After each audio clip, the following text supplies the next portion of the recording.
Thanks everybody for taking the time out of your busy schedule to listen to us today and invest in yourself. My name is Trevor Chew. I'm a certified financial planner. I'm also a certified Kingdom advisor. I've been serving for 17 years in this practice. We act as a financial planning division for Millennials Choice and other accountants and CPAs.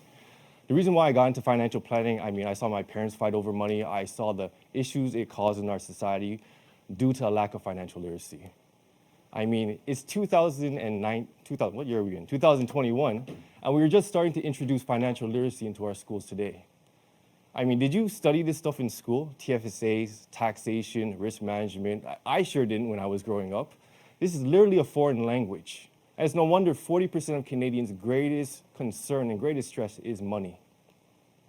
So today I want to give you some wisdom, not necessarily from myself, and I want to give you some timeless wisdom to help you with your finances. How would you like to learn advice and counsel from one of the wealthiest persons to ever have lived or existed? Along with impossible riches amassed from taxation and trade, their personal fortune could have surpassed $2 trillion in today's money. This person is none other than King Solomon. King Solomon had trade affinities with many nations. With the king of Tyre, he mined copper. He had peace throughout all of his lands. The queen of Sheba came to him and told him, "Only half your glory was told unto me." Fortunately for us, King Solomon wrote down a lot of his wisdom in the form of Proverbs and Ecclesiastes. And I want to thank Millennials Choice so much for putting this together. In a complicated world where tax law is increasingly changing, where financial products are complex, where even financial advisors themselves may not understand these things. I run a firm, I train other advisors on understanding some of these things themselves. So whatever you do, I highly encourage you, get a team of expert financial advisors. You're going to hear from an accountant today. You have your real estate broker, you have your mortgage brokers. These should all be working together as a cohesive team to help you to your goal. I'm going to share with you 5 principles that King Solomon used, and I believe that if you or even a country, a nation, does these 5 things, they will be well off. The first one is spend less than you earn. Calculating your cash flow can be a simple method of simply taking your income, minusing your expenses, and you hope that you have a positive cash flow or that property has a positive cash flow. Now, there are really only 4 areas you can spend your money. You can spend it to live, you can spend it to owe, you can spend it to give, and you can spend it to grow. And usually what I will do with clients is I'll separate their expenses into these 4 categories and give them a visual of where they're spending their money. And oftentimes they're quite surprised of where it goes. The whole idea is to decrease the owing and increase the growing and giving. The next step is avoiding the use of bad debt. Oftentimes, clients will ask me, "Trevor, what stock can I buy to earn a great return?" And I'll often ask them, "Do you have debts at high interest rates?" And if you do, I encourage you to pay those off first. Bad debts that you cannot write off, that are costing you 20% in interest rates. The reality is you've got to make income, pay taxes, and after you make and pay your taxes, you've got to pay down your debt. So even at a low income tax bracket, you've got to earn 25% equivalent in the investment world in order to match paying off your debt. And the higher your income tax bracket, the larger this issue. Some debt management strategies. Avoid the use of debt. If you do have debt, have a plan to pay it back. Be content. Too much of our life, we live in a first world nation and we suffer some of the highest anxieties and mental illness disorders. We're trying to fill voids through buying things to fill our voids in our lives, and we're doing it with debt. Consolidate loans at lower interest rates if you can. Pay off the highest interest rate debt first. And if your debt is unmanageable, or if you know anyone who's maxed out their credit, they can subscribe to something called a debt management program. These are programs offered through nonprofit organizations. I like these because they're not a consumer proposal, they're not a bankruptcy. You still pay back the debt except with all that interest. These nonprofits will negotiate with the lender and bring the interest rate close to 0. This is a great way to pay back debt, and it doesn't really affect your credit that much. It shows up on Equifax for 3 years. TransUnion may not even report it. If you are a first-time home buyer, you may be surprised if you don't put down 20% on a home. The bank will force you to buy insurance for them, may not even protect you. And these rates are quite high. These rates are actually old that I'm showing you. They've increased slightly since then. If you are a first-time home buyer, the government allows you to borrow $35,000 from your RRSP as a first-time home buyer. The deal is you pay back 1/15 beginning the second year. If you don't pay back that 1/15, it gets simply added to your income. So you don't necessarily have to pay back, and you pay back by buying RSPs at any institution. You can also be a first-time home buyer if you haven't owned a home in the last 5 years. But most first-time home buyers don't have $35,000 in their RRSPs. A lot of people don't understand that you can actually take a loan, put it into an RSP, or take a line of credit, put it into an RSP, and use it as your down payment in 90 days. Because it's an RSP, financial institutions cannot put a lien against it, and that's why you're allowed to do this. Now, it doesn't work for everyone. If you have a good cash flow and little to no debt, this may work for you. For one, you make a large RSP contribution, so you get a large tax deduction. You'll probably get majority of your taxes back. And second of all, you reduce the CMHC insurance cost. Easily, on a $300,000 home, I don't know where you're going to find a $300,000 home these days, but if you put 5% down, a CMHC is going to cost up to $13,000 up front. May not even protect you. So the strategy is first, talk to Millennials Choice, talk to your mortgage broker, get them to get you a pre-approval with the RSP loan considered in the pre-approval. You want to make sure you can still qualify for the mortgage and do this RSP loan, and that it makes sense. If you're not able to do that, another program for first-time home buyers is the CMHC Shared Equity Program. The government will give you, through CMHC, an interest-free loan of up to 5% on an existing home, 10% on a pre-construction. These income levels have increased since then, so this is a little bit of an older slide. If you do get that mortgage, some people are surprised. If you simply pay an extra $50 bi-weekly, you do your mortgage accelerated, you will save on a $300,000 mortgage up to $12,000 over the life of the mortgage. So simply by making that small prepayment, you will save a lot of interest. I'm going to show you another way that you can create your own banking system and rely less on lenders for your financing arrangements. I personally have this type of mortgage. It's a special mortgage that is a bank account, it's a line of credit, and a mortgage all in one account. Only 2 financial institutions I know of offer this. The whole idea is because it's a bank account and your mortgage, you're paying to this mortgage, which is a bank account, and as soon as it hits that account, it immediately stops you from being charged simple daily interest. This is a mortgage that charges simple daily interest, not compounded, okay? This person was able to save $30,000 in interest and pay off their mortgage 10 years sooner.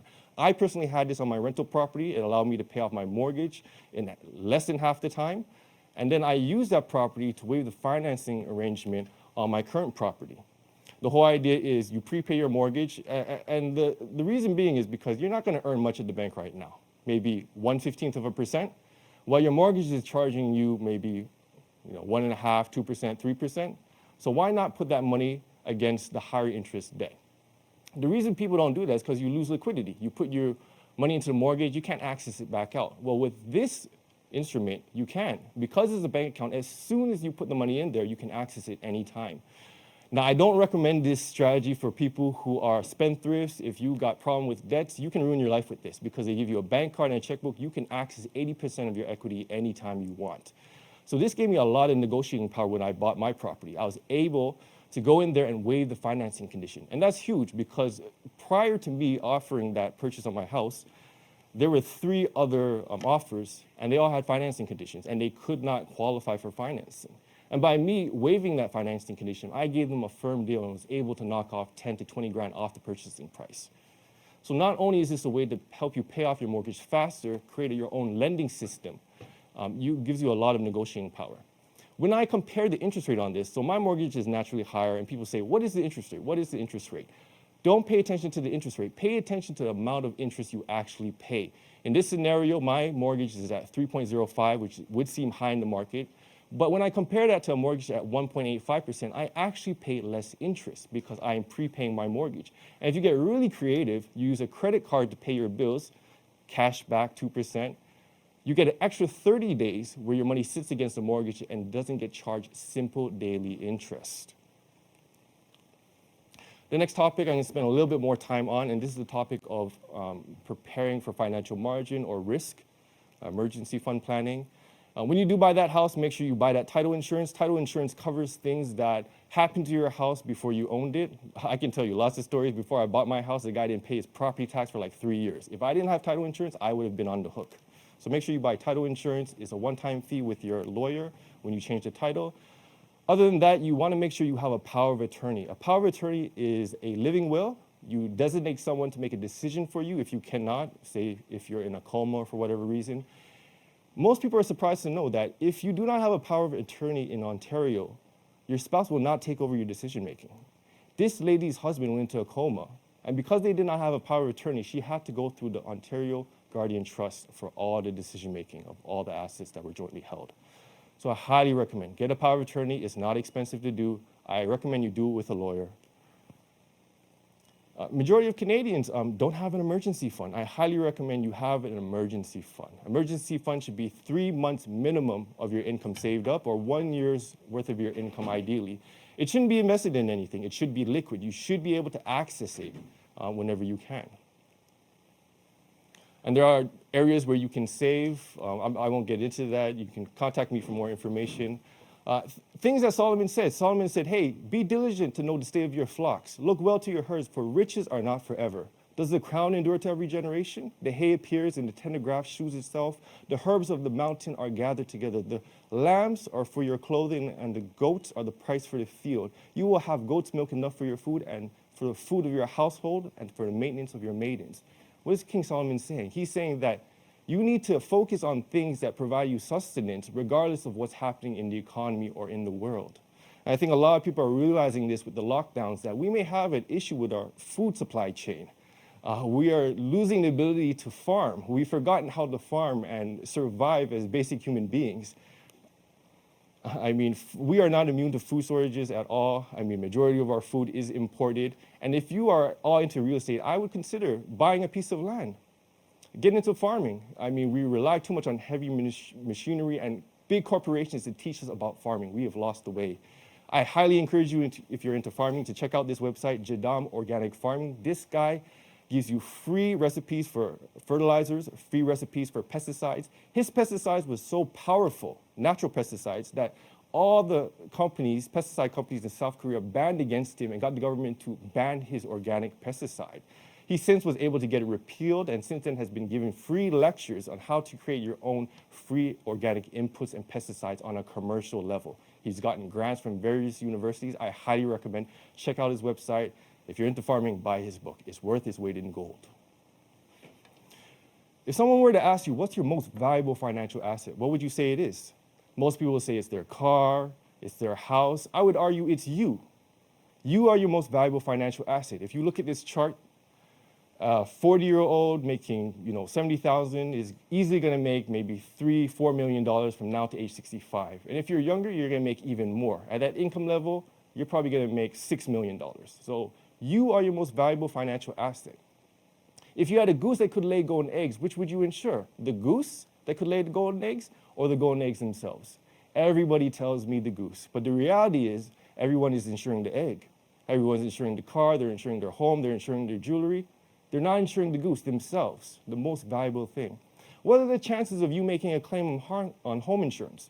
1 in 1,200. Chances of you making a claim on car insurance? 1 in 270.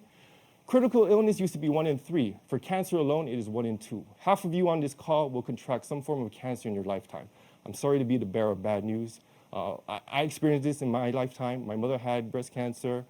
I lost a friend who introduced me to his business at 33 from stomach cancer. His mother passed away, was a close family friend from stomach cancer last year as well.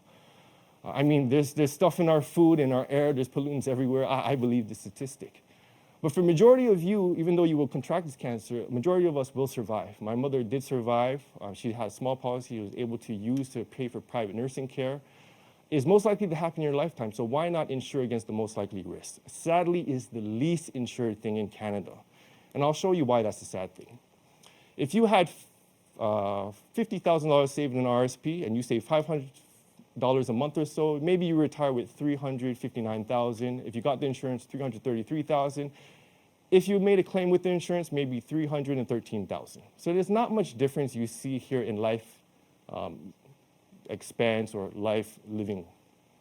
But if you get sick and you don't have this type of insurance, where will you get the money to pay for the bills to get better? How will you pay for the mortgages? How will you pay for that property manager or accountant to file your taxes if you're not able to make an income?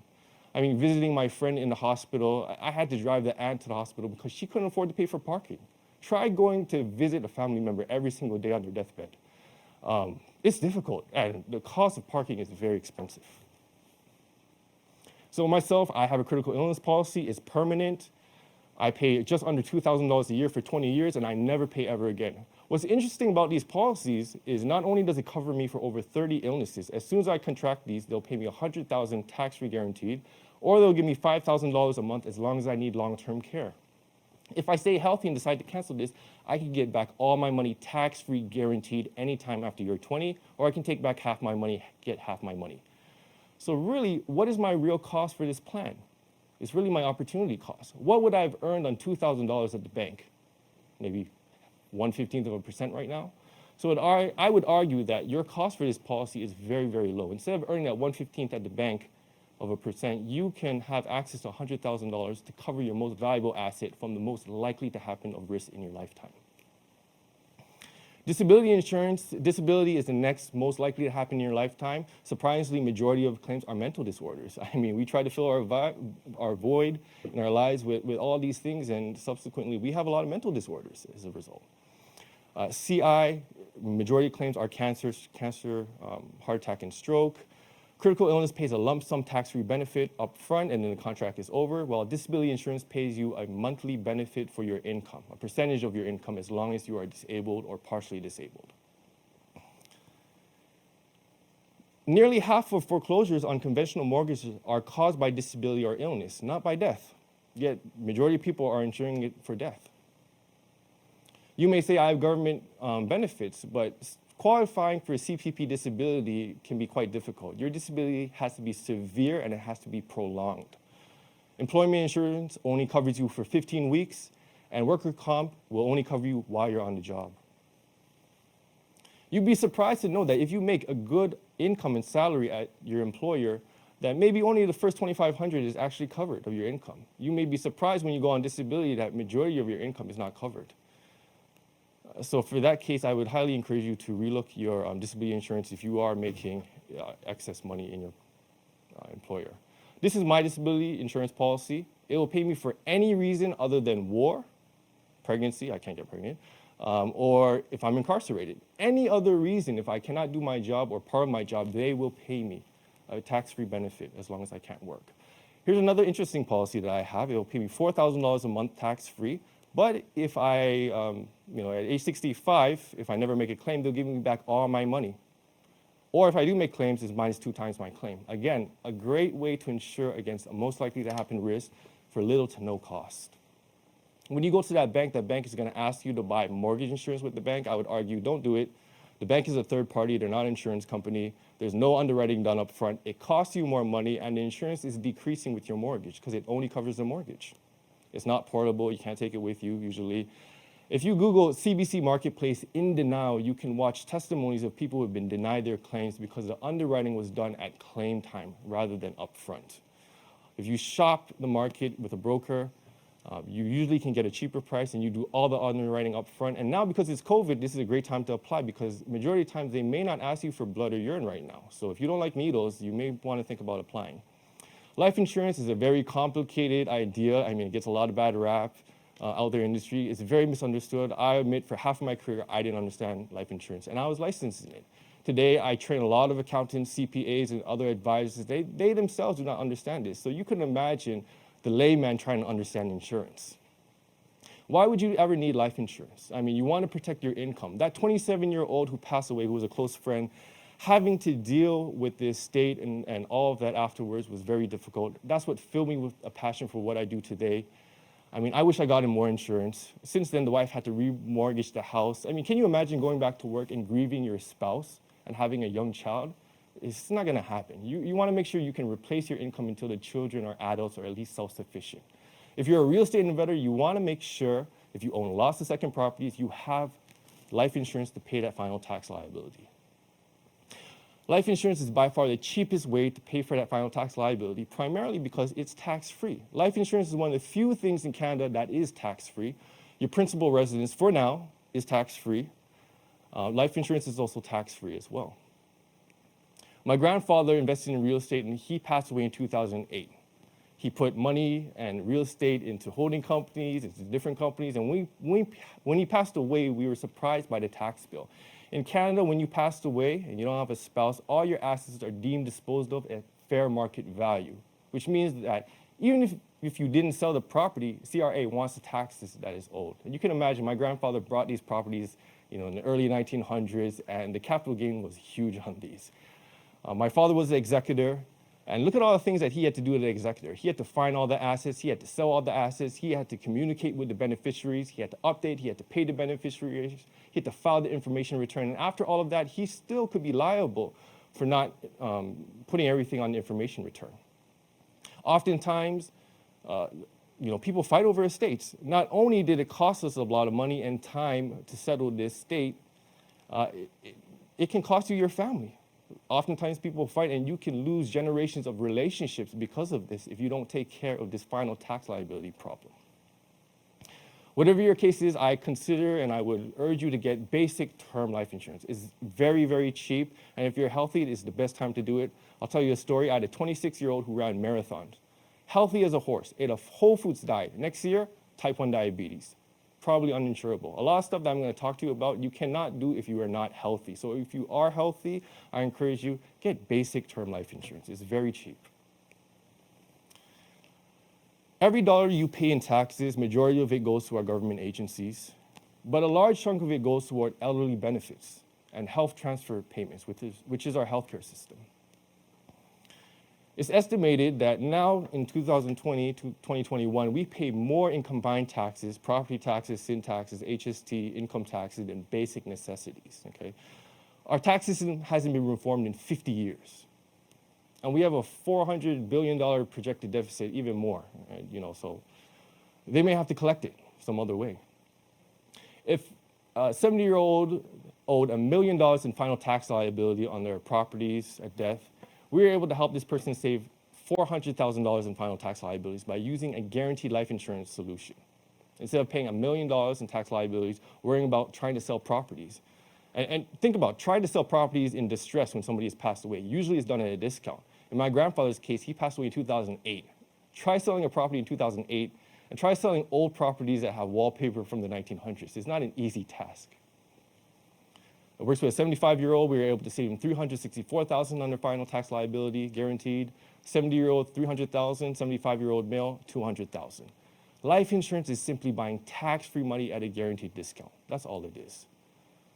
These numbers are kind of small. I'll just read them out to you. I don't even think I can see them. So there are policies you can buy there. There are policies that are called whole life policies that have a guaranteed cash value. You pay for maybe 20 years. You never pay ever again.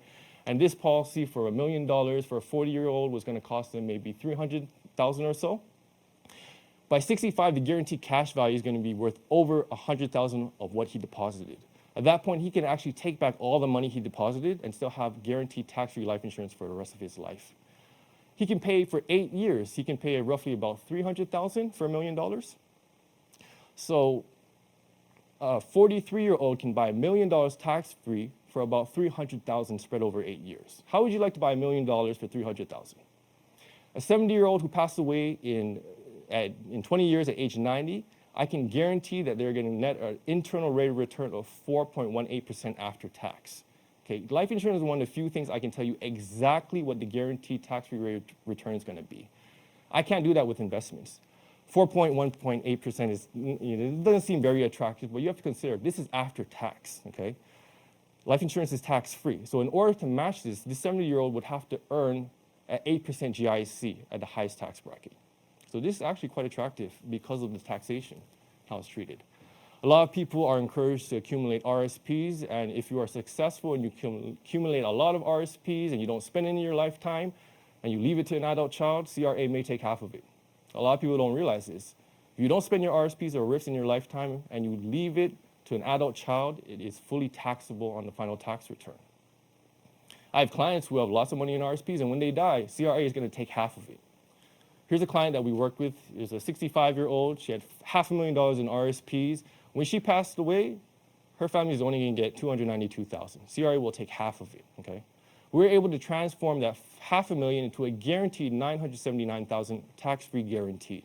We use this strategy a lot with our CPAs and accounting firms.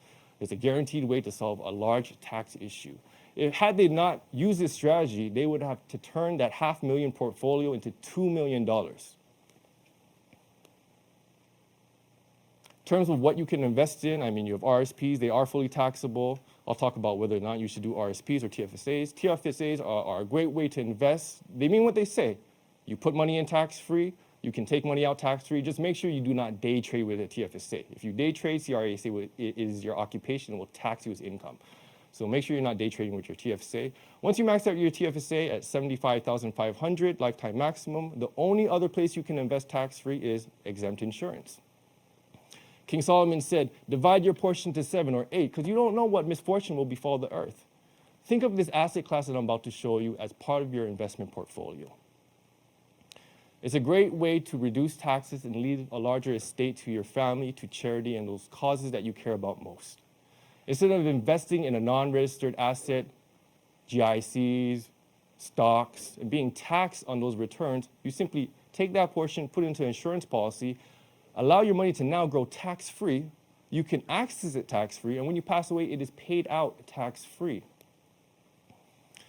Here's a special type of policy where you participate in the dividend of an insurance company. Not the whole insurance company, but a small controlled risk.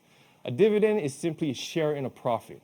If you buy a large cap stock from, say, TD or a bank, you're lucky if the dividend is 4 to 5%. These dividends at a low interest rate environment are currently about 6, 7%. Average 20-year, about 7.6%. And what's interesting about these dividends is they can never be negative, and once they pay them to you, they can never take them back from you. Some of these dividend scales go back to 1848. Sun Life and Canada Life have the oldest dividend scales. They have never missed a dividend.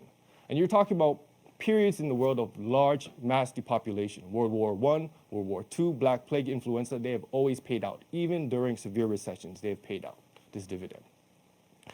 This is the reason why I personally put majority of my wealth into these policies. I don't know any other asset class that performs almost like the stock exchange and yet has a lower deviation than a government bond or GIC. The Toronto Stock Exchange deviates up and down 16%. This asset class deviates up and down less than 2%, and yet it averages an 8.9 return over a 60-year period, tax-free. What's interesting is it's not really based on the economy. It's based on how well does the life insurance company manage risk. Is the life insurance company accepting any and everybody into their pool of risk, or are they screening people for the risk? 30% plus dictates the dividend, and they have full control over that. And they are also experts at that. They have hundreds of years of actuarial risk dating back, to 1800s, 1700s, even beyond that, of the death rate per thousand, and it's a mathematical calculation. Dividends once paid cannot be negative. They're vested for life. And cash values that I'm about to show you cannot be negative either. Each year they increase, they cannot decrease. In fact, the only way to lose money on these insurance policies I'm showing you is to cancel early, which unfortunately is how majority of people lose their money. They don't understand what they're purchasing is sold inappropriately, they don't have emergency fund, and then they cancel. Why does this make sense? I mean, if you have a large non-registered portfolio, chances are you're not going to invest it all in the stock market. You're going to have some of it in fixed income. Well, that fixed income is being taxed at 100%. So the whole idea is to take that fixed income portion that's being taxed at the highest rate and put it into an insurance policy and generate tax-free income. I often compare this to real estate. Real estate you pay off in 25 years, but you still have physical property to manage. You still have tenants to manage. You still have to pay property tax. Whereas this, you pay off in 20 years, 8 years, you never think about it ever again. You don't even pick the investments. It's creditor protected. It's low maintenance. They've never missed a dividend, and it's tax-free. So this is another way where you can create your own banking system. Let's say you deposit $426,000 over 8 years into this policy. It's guaranteed to be worth your deposits by age 13 if they never pay you a dividend, which has never happened in history. So guaranteed it's going to be worth more than what you paid into it, and then some. By age 65, it's going to be worth a lot more. And based on current dividend, it's going to be worth probably about $700,000 at age 65, so almost double. So the whole idea is you put your money into this plan, and what people don't understand about this type of policy is when you take money out this policy, for one, you can take cash. See these dividends? The dividend income at age 65 is roughly $15,000. You can actually take that as cash if you want for the rest of your life. And notice you stop paying for this policy, you're still entitled to dividends. Remember, you're leveraging your most valuable financial asset, you. When you do that, it gives you special rights and privileges. Now, when you borrow money from your policy, it actually doesn't come out of your policy. This is what people don't understand. You're borrowing the life insurance company's money. When you take a policy loan, the life insurance company gives you their money, and your money stays in the policy and continues to grow tax-free. Policy loans also don't show up in your credit bureau. So you can have a large life insurance policy, leverage it, and it not affect your credit. You don't need to qualify for loans. Remember, you're leveraging your most valuable financial asset. That entitles you to policy loans guaranteed, and you don't have to pay them back until death. Think of the life insurance as your credit limit almost. Tax-exempt values are not reduced by policy loans. They continue to grow tax-free. You're creating two uses of your money. Instead of putting it into the property as a down payment, you park it into a life insurance policy for a couple of years, wait a few years, and then re-access the life insurance company's money to pay for your down payment while your money is sitting in the policy, continuing to grow tax-free. Banks actually charge a lower interest rate on life insurance policies than homes. Think about it. If a bank has to foreclose on a home, they got to hire a bailiff or a warrant or a property manager to get the tenant out, change the locks. They got to hire a realtor, pay them 5% commission. They've got to hire a lawyer to change the titles and finally recoup their money. With life insurance, if you don't pay, they take the guaranteed cash value. If you pass away, they get the death benefit. Very easy for a lender. There are various ways of taking money out of life insurance policies. You don't always have to take a loan. There are policies where you can just simply withdraw the money. Should you invest in life insurance companies? Are they safe? I would argue there's a reason why CRA deems it to be tax-free. There's a reason why they're giving you an incentive to invest with these companies. They serve a great purpose in our society. They're stepping in when people die, when they have critical illnesses, when they're disabled, when their house is burned down. Without this service, we would be in trouble. For the government to bear this burden is too much. You already saw how much they pay for health transfer payments and elderly benefits, and those numbers will only increase. Majority of life insurers are A-rated superior, and if any insurance company ever fails, insurers will step in and cover it. Consider this, in 2018, life insurers collected $22 billion in premiums, and they paid out only $13 billion in claims. They pay over 9% of claims. That's just a result of spreading risk over a large population. It makes it cheap for everybody to get insurance and makes it profitable for a life insurance company. So why not participate in this profitability and help our society and people in need? When a life insurance company fails, 85% or $60,000 of the cash value is guaranteed no matter what. Insurers will step in and honor those contracts. In life insurance history, only 4 life insurers have failed in Canadian history, 2 of which made 100% recovery, the other 2 99% and 95% full recovery, with the remaining transferred to a solvent company. When you compare that to banks, since the CDIC was created in 1967, there have been 10 times that amount of bank failures. Banks are into spreads and lending people money. When people default, banks run into issues, whereas life insurance and insurance companies are dealing in actuarial statistical risk that can be calculated. Interesting to know, when you have a mutual fund at the bank, it is not insured by CDIC, even if you move it to money market. Why do wealthy people own life insurance? I mean, some of them clearly don't have a need for it if it's only based on death. The guy who started Walt Disney, JCPenney, McDonald's, nobody would lend in money. How did they start their business? They actually borrowed from their life insurance policy to fund their business, and that's how they started their empires. This makes a lot of sense for children. I have these for both my daughters. The longer they live, the longer they're going to get dividends tax-free. It's a great way to pass on wealth to the next generation. I have another type of policy. This is a universal life policy. This policy allows you to invest and pick your own investments. What's unique about this policy is they'll guarantee 100% of my deposits at death, no matter what. And I can pick investments at the same cost if I bought them myself, which is very interesting. Besides the extra investments, the insurance contract itself has a guaranteed value. I'm going to put a total of $44,000 into this policy. By age 65, it's guaranteed to be worth $97,000 guaranteed outside of my extra deposits.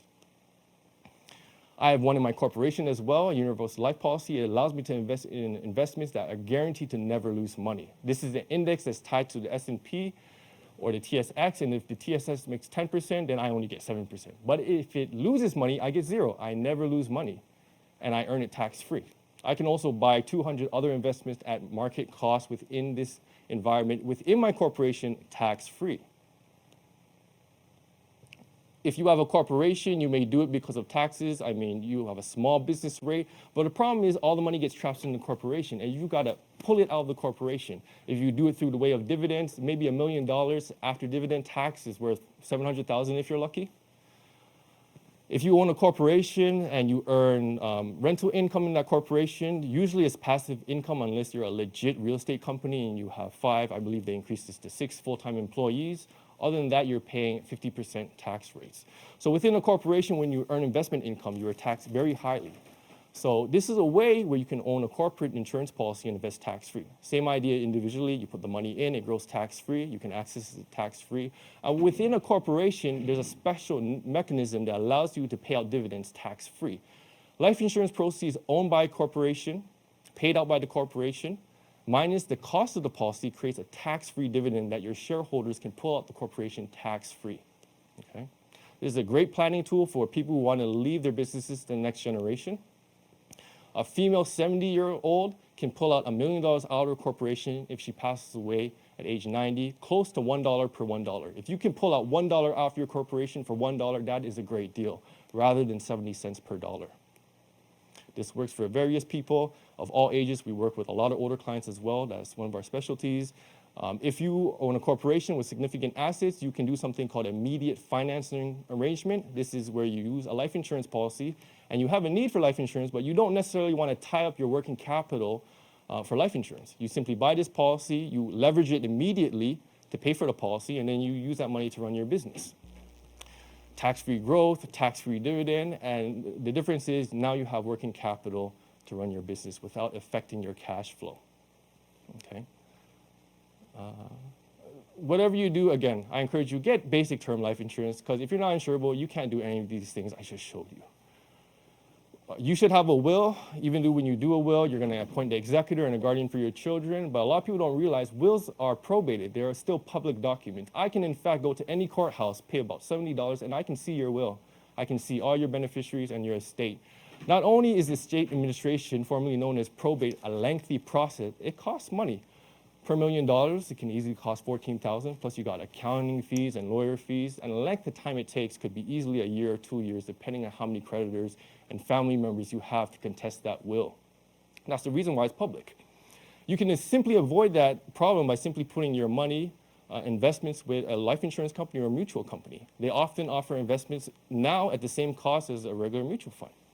But you can access the benefits of bypassing probate. It gets immediately paid out to your beneficiaries. It's private, nobody knows about it, and it gets paid out immediately by avoiding probate. A lot of these contracts, you can also put on this annuity settlement option. This allows you to, instead of paying a lump sum tax-free benefit to a beneficiary, if they're a spendthrift or maybe they have a disability, you can allow them to receive small payments from now until their lifetime or over 10 to 30 years. This allows them to receive a large lump sum of money without necessarily ruining their lives. If you're a corporation and you have medical expenses, and you pay yourself a salary, you may want to consider a health spending account. So this is a way to pay for your health spending needs through corporate dollars, which is cheaper, and use it personally tax-free. What's also interesting is you're not only self-funding your medical expenses with cheap corporate dollars, you can also claim for things you usually cannot claim with traditional plans. Things like elderly dependent care. We have an aging population of aging parents. Being able to pay for that with corporate dollars could yield some tax savings. If you are an employer offering benefits to your employees, the reality is you will never claim more than you pay in premiums. And if you do, you're going to get a large increase at renewal time. I actually do this for a lot of accounting firms and companies where we have a special administrative services only plan.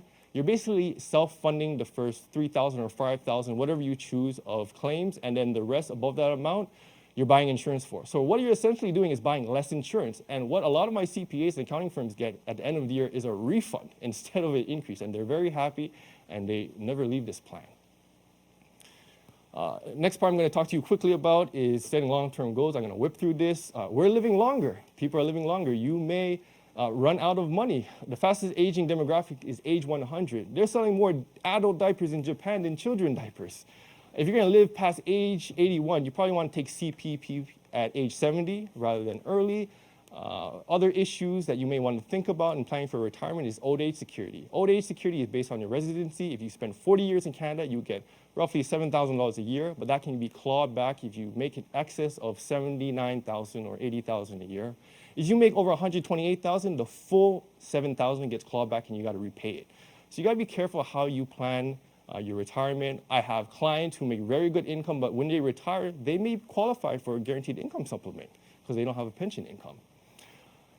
So non-registered investments can affect your retirement income and your clawback. If you earn $10,000 in non-registered investments, that actually gets grossed up to a dividend grossed up, and $13,000 gets reported on your tax return. And that's what they use to calculate the clawback. GICs are 100% taxable, and they report as income as well as RSPs and RIFs. So you want to make sure that you plan your retirement properly and you're not paying more taxes than you need to. You can split your pension, split CPP. I won't go into that. You can get a pension credit from GICs with an insurance company. You can also bypass probate doing that as well. Did you know you can get a tax-free guaranteed income for the rest of your life? You can open up a personal pension plan that will guarantee you a guaranteed 4% every year you don't touch the money. So I have one of these plans personally. A lot of people don't realize that you can get this type of stuff and set up your own pension plan. Okay, I'm just going to go through that quickly. I don't have much time. Of course, life insurance we can invest in. Investment market. So I'm going to quickly go through this. We've had the longest bull run in investment history until last year when COVID hit, and that's because of low interest rates. We have had the lowest interest rates in 5,000 years, and that has created a lot of debt. I mean, you can borrow $1 million at less than 2%. And what usually happens and what people don't pay attention to is our long-term debt cycle. It happens every 50 years when interest rates hit rock bottom, and central banks, they can't lower interest rates anymore, so they just print money. We have a 7-year business cycle that goes up and down. And as a result of the interest, we have a lot of debt. I used to be a mortgage broker in 2008. I saw the debt. We have at least 3 times that debt. And the majority of it is owned by first world nations. The Canadians were leaders of debt. Solomon said the rich rule over the poor and the poor is slave to the lender. We have a system of perpetual slavery. There's no reset. Treasury agents and bankers, when they're trained to study counterfeits, they do not study counterfeits. They study real money in order to spot out counterfeits. And what I would argue, we have economic system of perpetual slavery. We don't have a reset. King Solomon didn't have recessions because every 7 years he reset the debt. You couldn't charge a fellow Israelite in King Solomon's kingdom interest. And every 50 years, they would price all the assets to how many years are left to the Jubilee. He had a perfect system of inflation control and pricing of assets and debt. But our system, we don't have that. So we have a complicated system of ups and downs all the time. But if you have a long-term perspective, think of investing like holding a yo-yo up an escalator. It's going to go up and down, but eventually, it'll go up. The long-term perspective, the worst return on a 20-year return was actually positive, okay? So what I'm suggesting for most clients right now, because of the state of our economy, is to don't put a large lump sum in investments, slowly dollar cost average. And what that means is slowly putting, that $10,000, split that up into small payments over the course of the year. So that way, when the market goes down, you're automatically buying when it's low. Think of investing like shopping. When do you like to go shopping? When there's a discount or a sale. That's how you should invest. Principles of successful investing, start early. I wish I started investing when I was early. Time makes a huge difference. Invest regularly, dollar cost average. Find out how much is enough. Work with a financial planner. Just don't go chasing returns. Do you need to earn 20% return, or do you really just need to earn 5%? How much do you really need? Make sure you diversify, because each year another asset class does the best. Nobody knows what's going to do best next year. And have a plan. Work with a financial planner. Work with a team of advisors that's going to help you keep those emotions in check. Because sometimes the worst enemy for investments can be yourself and those emotions. Should you buy RSPs or TFSAs? If you're in a high tax bracket now and you know you're going to be a lower tax bracket, then RSPs do make sense. But if you're like me and you know you're going to be in a higher tax bracket when you retire, TFSAs make sense. I often ask clients this: if you had a Fund A at your bank that charged you a lower management fee, but because there's risk involved, you only invest in a balanced portfolio and earn 6%.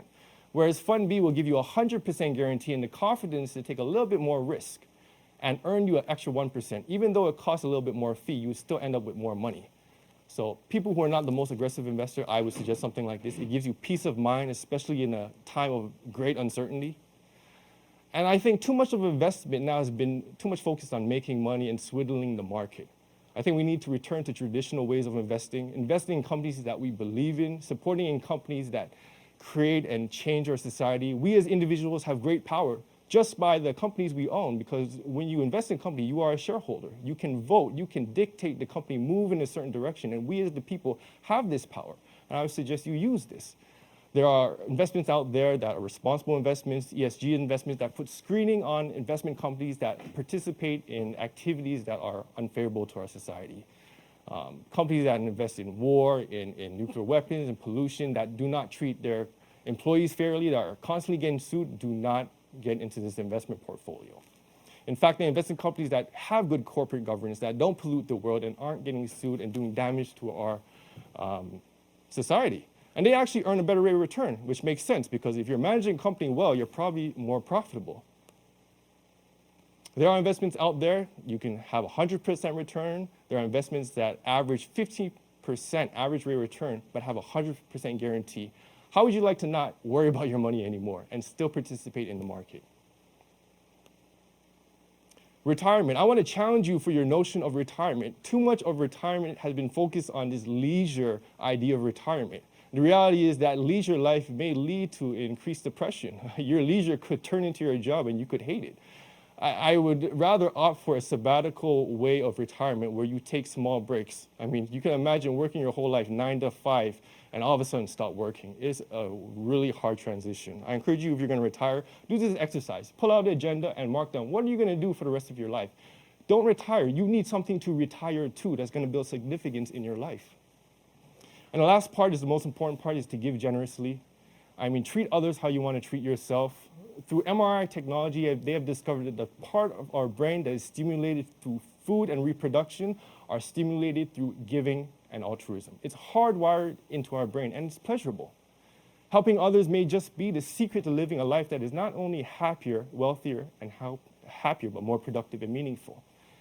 It also creates a high. People like helping people because they get high doing it. You know, it feels good. It creates some sort of significance in their life. We are in the largest intergenerational wealth transfer right now. $1 trillion is passing on to the next generation. 70% of businesses are transferring their shares to the next generation. If you want to leave money for children, I suggest you do an RESP. RESPs are great ways to save for your children. The government recognizes this problem, partly because, I mean, we're funding and you can get student loans for tuition, so that's why it's so expensive. But the government will give you 20% up to 40% for every dollar you save into RESP. In fact, if you're below a certain income level, you don't even have to put any money into this RESP. They will give you up to $2,000 per child. I got a client with a lot of children. If she just does this, she's going to get $2,000 per child. If you do open an RESP, you know, be careful. If you don't have a lot of flexibility in your budget, don't open it up with those group RESP. They charge fees up front. They reward kids who go to school longer, and they penalize kids who go to school for short periods of time. So just be careful what you're doing, know your situation, and if you don't have the ability to commit to something, don't commit to something, okay? It's much easier to just open a regular RESP at the bank or ones that we offer that don't have a commitment to them. You can start and stop anytime. And if you ever do need the money, you can take back the money tax-free. You just have to repay the grants. What type of legacy do you want to leave? I mean, King Solomon said, you know, he did it all. He had music players. He had immeasurable wealth. He did it all. And at the end of it, he said, vanities of vanities, all is vanity. There's nothing better in this life for a person to eat and drink and to enjoy the fruit of their labor. Wills, you know, are public documents. Executor roles can be very complicated. You know, you may want to consider hiring a trustee or a bank to play this role if it is complicated. Administration costs, you know, is a problem you could leave for your family. You don't want to leave that mess for them. You want to make sure that they're not fighting over your estate and that your family legacy isn't tarnished or those relationships aren't ruined, because those things money cannot buy. If you do own a corporation, you have significant assets, you may want to consider a secondary will. This is a will, a private will that you do when you open your first will. It allows you to bypass probate on your corporate shares. And this may be reasonable to do. The settlement options I talked about, if you're supporting a charity, consider donating securities instead of donating cash. When you donate securities, you do not pay capital gains tax. You leave a larger charitable donation, you get a larger tax receipt. You can also donate through your corporation. It counts as a full deduction for your corporation. Talk to your accountant to find out which is the best for you. You can open things called donor-advised funds. These are charities. And if you don't know what charity to give to now, you can donate to this donor-advised fund, and you can dictate when to give that to a charity and how to give that to a charity. You can even donate your private shares to this corporation. Now, I've seen some very interesting structures where they've donated all their shares to a donor-advised fund and ran their company that way. donor advised funds, charitable gift annuities. If you are older and receiving GIC income and living off that interest income from the bank, you may want to consider a charitable gift annuity if you're 65 years or older. This is a strategy used by charities. You give the charities, say, 100,000, they keep 10,000, and they use the remaining 90,000 to buy a commercial annuity, and that gives you an income that is usually higher than what you would earn at the bank. So you get a higher income, you benefit charity, and you make an impact to our society. So that's pretty much a lot of the stuff that I had today. I know there's a lot of information, so I'll just open up for questions. So we got some questions here. Do we have any questions? I don't see any.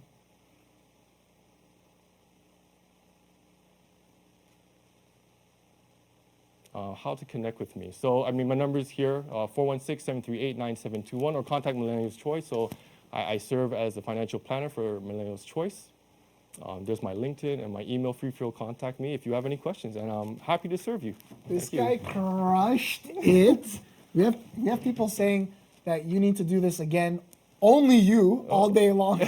Okay. And we have Lori. My grandmother lived till 102, so true. She retired longer than she worked. Do we have classes? I mean, besides our presentations, do you have something? I mean, I have webinars all the time, but I mean, I find that, your individual situation is very special. There's no one size fits all solution. Best way is to contact me. I'll sit down with you. I'll create a customized financial plan. And through Millennials Choice, we offer that service, and they're able to extend that to their clients with little to no cost. So I would take advantage of that. Yeah, for sure. And there's no cost to working with you. Can you? The insurance, sorry about that. The insurance company is the one that compensates us. Yeah, so, or sometimes I do offer a fee-only service if you like, but I find most people, they see what I'm doing. I work for the client. I don't work for any particular company. I shop the market for you, and before I do that, I get to know your situation. So it's very important to know what your situation is, what your goals are, what you're afraid of, and then help you plan going ahead. For sure. And Lori has a question. So what is the first step in finding a will in the courts, assuming that it's been paid out? Oh yeah, you just go to the courthouse. You can type in Ontario probate, and you should be able to find a will. I think the fee is like $70, and you can find anybody's will and look it up. Yeah. Amazing. Okay. Okay. Do you have anything else you want to add? I'm also a certified kingdom advisor, so it means I incorporate biblical wisdom into my practice. A lot of the wisdom I share with you, a lot of wealthy people, a lot of successful people use these principles, may or may not even realize it. So I encourage you, get in contact. Yeah, that was the thing with me when I was getting my life insurance, because I got a few of them. I got the critical illness that covers my business overhead. Yeah. So that was very important, because if you're a business owner and you get something that, it's, God forbid, something happens and you have all these expenses now, there are insurance programs, which they're actually pretty cool, because I think after the age of 50 it is, or 20 years, if nothing happens to me, I get 100% of my premiums back. Yeah. Just like a long-term savings plan. Yeah. Instead of earning interest, you get access to insurance. Yeah. So thank God, hopefully nothing happens. I get all that money back that I've paid into it. So it's why not? It's a no-brainer. And then I also, my insurance policy, the life insurance, as I'm making contributions to it every month, it's growing like a savings account. Yeah. And we could leverage that. We could go to the bank. We could get a loan against that. We could go to the insurance company, and we never have to pay back that loan until God, long days ahead of my life, something happens to me, I'm done, I'm an old man, and they take it out of my benefit. So I never have to pay it back, but I could play with the money, I could invest it, I could consolidate debt, I can do whatever I want with it. It's very liquid. Clients call me for policy loan, they usually get the money 3 to 5 business days immediately. So what's the process look like for that? If They just call me, say, hey, I need a policy loan. I send them a form, they sign it, that's it. That's it. Very easy, very liquid, just like cash.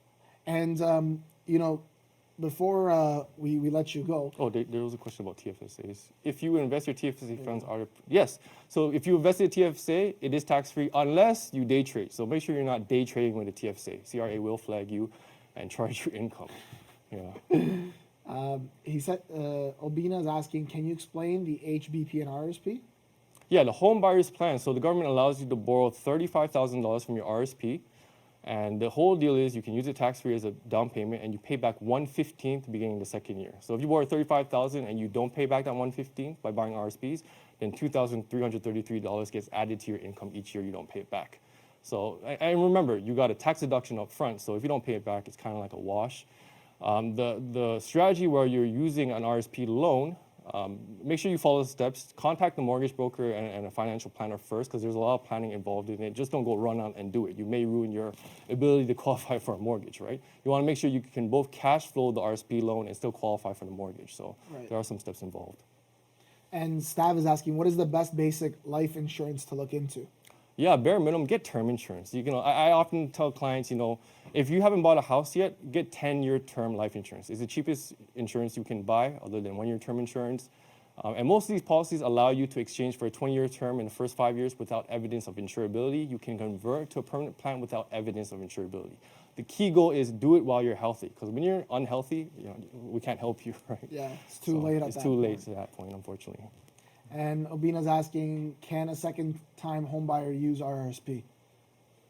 Yes, if you haven't owned a home in the last 5 years or you're purchasing a home for a disabled person, there are ways where you can still access the first-time homebuyers plan, yes. So you there's some rules around that with CRA, but basically you kind of get seen as a first-time homebuyer again, unless it's the person with like a disability. That's something else. That's something else, yeah. You may qualify for first-time homebuyer under that as well.